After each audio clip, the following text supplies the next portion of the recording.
Let's talk about nitrogen narcosis. Now, you may have heard of this. It's that phenomenon that happens when you dive underwater and you feel like you're drunk.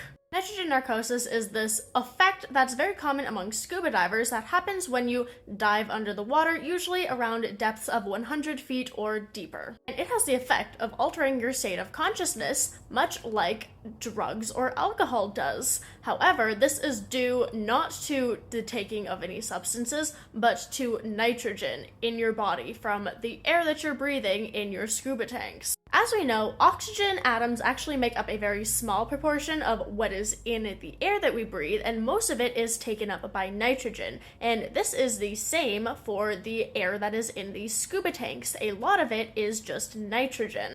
The narcosis is due to an increased partial pressure of gases in the body. As you go lower under the water, the pressure increases, which increases the partial pressure of the gases, and that causes some problem. Now, this does happen with other gases as well. It's been observed with things like oxygen, helium, xenon, argon, all of that. But since nitrogen is the most common one that we are breathing, that is the one that has the most effect. Now, the exact mechanisms of how nitrogen narcosis works isn't super well known. It's hypothesized that it affects the nervous system, specifically the central nervous system. And it has been observed that gases with a higher lipid solubility, which means they can enter and get past and whatever lipids better than other gases, have a higher narcotic effect than lipid insoluble gases. And it's also hypothesized that it has a similar mechanism of action to the effects of ethanol or drinking alcohol, in that it affects the central nervous system and messes with the nerve impulses and signals being sent, which then alters the state of consciousness. So basically, your nerve cell membranes are made up of fatty lipids, and with the soluble gases that are very soluble in lipids, they go past that and then they enter the actual nerve fibers and cause all sorts of problems, which leads to the altered state of consciousness. Now, similarly to alcohol and other drugs, the effects of nitrogen narcosis does vary based on the individual.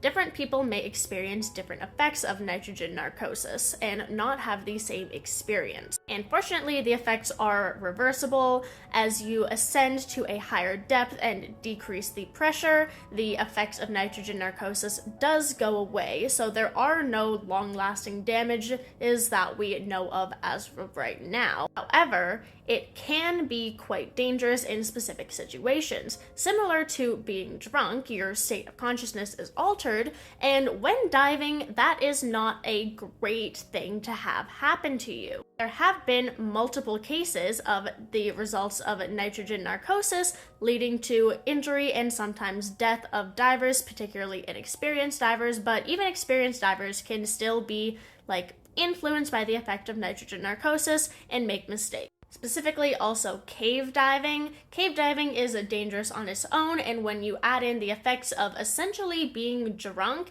it can cause a lot of problems, resulting in a lot of scary cave diving accidents. Additionally, the ocean is kind of a dangerous place in general. There's lots of things that can hurt you there, so when adding in the effect of essentially being drunk, that can also cause a lot of issues. So while on its own, nitrogen narcosis itself is not assumed to be dangerous, it can lead to a lot of dangerous situations, which is why you always need multiple people with you and a lot of training to do any sort of diving.